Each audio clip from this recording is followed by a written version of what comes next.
Hello, I'm glad you're here.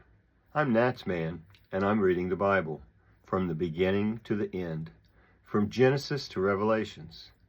Please join me in this journey and make God's Word a part of your everyday life. Please hit that subscribe button so you'll be notified every time I post a new video and you won't miss any parts of this Bible read. This is video number 164.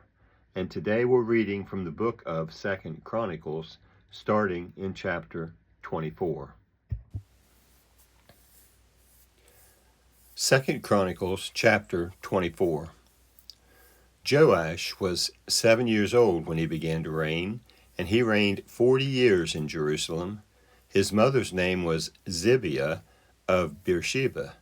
Joash did that which was right in the Lord's eyes all the days of Jehoiada priest. Jehoiada took for him 2 wives, and he became the father of sons and daughters. After this, Joash intended to restore the Lord's house. He gathered together the priests and the Levites and said to them, "Go out to the cities of Judah and gather money to repair the house of your God from all Israel from year to year. See that you expedite this matter." However, the Levites didn't do it right away. The king called for Jehoiada, the chief, and said to him, "Why haven't you required of the Levites to bring in the tax of Moses, the servant of the Lord, and of the assembly of Israel, out of Judah and out of Jerusalem, for the tent of the testimony?" For the sons of Athaliah, that wicked woman, had broken up God's house, and they also gave all the dedicated things of the Lord's house to the Baals. So the king commanded, and they made a chest and set it outside at the gate of the Lord's house. They made a proclamation through Judah and Jerusalem to bring in for the Lord the tax that Moses, the servant of God, laid on Israel in the wilderness. All the princes and all the people rejoiced and brought in and cast into the chest until they had filled it. Whenever the chest was brought to the king's officers by the hand of the Levites, and when they saw that there was much money, the king's scribe and the chief priest officer came and emptied the chest and took it and carried it to its place again. Thus they did day by day and gathered money in abundance. The king and Jehoiada gave it to those who did the work of the service of the Lord's house. They hired masons and carpenters to restore the Lord's house, and also those who worked iron and bronze to repair the Lord's house. So the workmen worked, and the work of the repairing went forward in their hands. They set up God's house as it was designed and strengthened it. When they had finished, they brought the rest of the money before the king, and Jehoiada, from which were made vessels for the Lord's house, even vessels with which to minister and to offer, including spoons and vessels of gold and silver. They offered burnt offerings in the Lord's house continually all the days of Jehoiada. But Jehoiada grew old and was full of days, and he died. He was 130 years old when he died. They buried him in David's city amongst the kings, because he had done good in Israel and toward God and his house. Now after the death of Jehoiada, the princes of Judah came and bowed down to the king. Then the king listened to them. They abandoned the house of the Lord, the God of their fathers, and served the Asherah poles and the idols. So wrath came down on Judah and Jerusalem for this their guiltiness. Yet he sent prophets to them to bring them again to the Lord, and they testified against them, but they would not listen. The Spirit of God came on Zechariah, the son of Jehoiada the priest, and he stood above the people and said to them, "God says, why do you disobey the Lord's commandments so that you can't prosper? Because you have forsaken the Lord, he has also forsaken you." They conspired against him and stoned him with stones at the commandment of the king in the court of the Lord's house. Thus Joash the king didn't remember the kindness which Jehoiada his father had done to him, but killed his son. When he died, he said, "May the Lord look at you and repay it." At the end of the year, the army of the Syrians came up against him. They came to Judah and Jerusalem and destroyed all the princes of the people from amongst the people, and sent all their plunder to the king of Damascus. For the army of the Syrians came with a small company of men, and the Lord delivered a very great army into their hand, because they had forsaken the Lord, the God of their fathers, so they executed judgment on Joash. When they had departed from him, for they left him seriously wounded, his own servants conspired against him for the blood of the sons of Jehoiada the priest, and killed him on his bed, and he died. They buried him in David's city, but they didn't bury him in the tombs of the kings.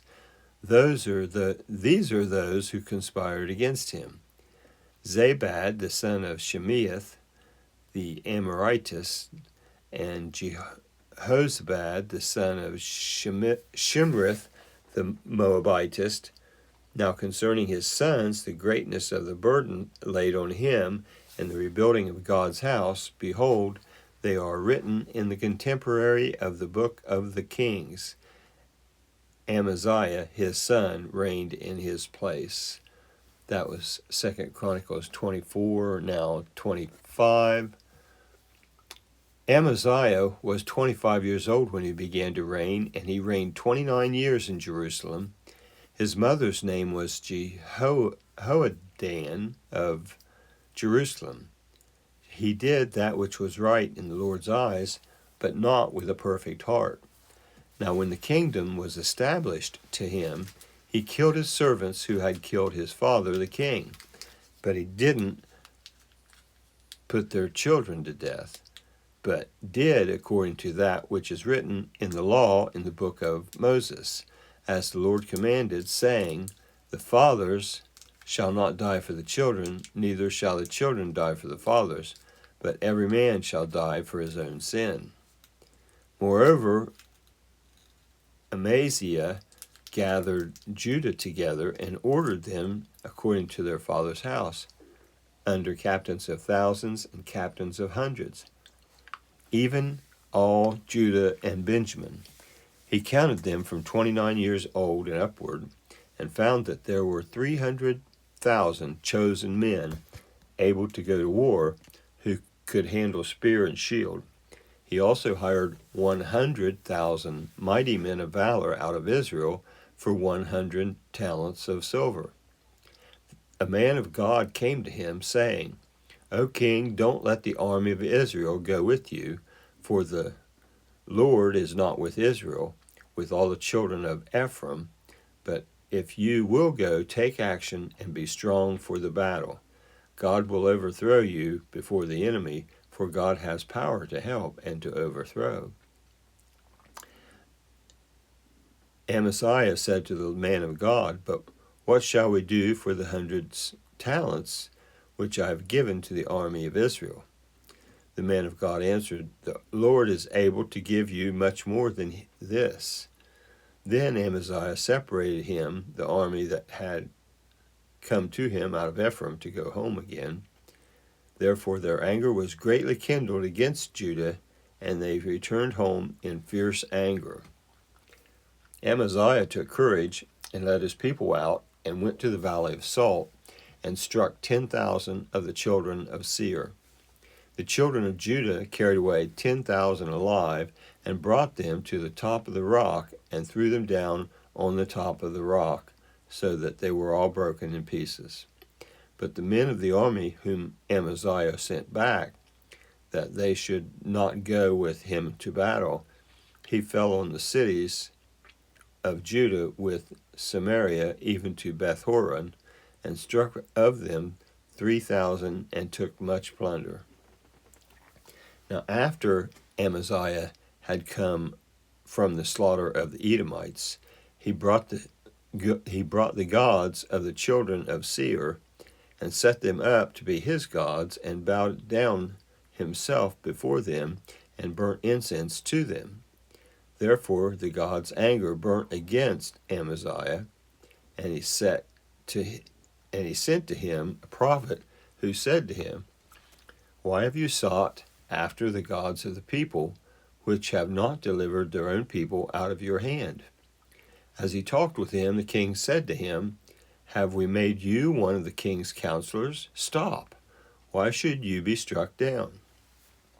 Then the prophet stopped and said, I know that God has determined to destroy you because you have done this and have not listened to his counsel. Then Amaziah, king of Judah, consulted his advisors and sent to Joash, the son of Jehoahaz, the son of Jehu, king of Israel, saying, Come, let's look one another in the face. Joash, king of Israel, sent to Amaziah, king of Judah, saying, The thistle that was in Lebanon sent to the cedar that was in Lebanon, saying, Give your daughter to my son as your wife.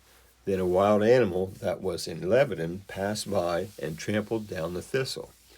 You say to yourself that you have struck Edom, and your heart lifts you up to boast. Now stay at home. Why should you meddle with trouble, that you should fall, even you and Judah with you? But Amaziah would not listen, for it was of God that he might deliver them into the hand of his enemies, because they had sought after the gods of Edom. So Joash, king of Israel, went up, and he and Amaziah, king of Judah, looked one another in the face at Beth Shemesh, which belongs to Judah. Judah was defeated by Israel, so every man fled to his tent. Joash, king of Israel, took Amaziah, king of Judah, the son of Joash, the son of Jehoahaz, at Beth Shemesh, and brought him to Jerusalem, and broke down the wall of Jerusalem from the gate of Ephraim to the corner gate 400 cubits. He took all the gold and silver and all the vessels that were found in God's house with Obed-Edom, and the treasures of the king's house and the hostages, and returned to Samaria. Amaziah, the son of Joash, king of Judah, lived for 15 years after the death of Joash, son of Jehoahaz, king of Israel. Now the rest of the acts of Amaziah, first and last, behold, aren't they written in the book of the king of Judah and Israel? Now from the time that Amaziah turned away from following the Lord, they made a conspiracy against him in Jerusalem. He fled to Lachish, but they sent after him to Lachish and killed him there. They brought him on horses and buried him with his fathers in the city of Judah. That is the end of 25 and the end of this video. That was the book of 2 Chronicles, chapters 24 and 25, on video number 164. I'd like to thank you for joining me in this project, in this endeavor to read the entire Bible. I hope you enjoyed listening to it as much as I enjoyed reading it. Please feel free to comment if you'd like, and also please give this a thumbs up and hit that subscribe button if you enjoyed it. If this is your first visit to NatsMan Reads the Bible, I leave a link in the description below to the intro video that explains what I'm working to accomplish here. I hope you come back for the next visit.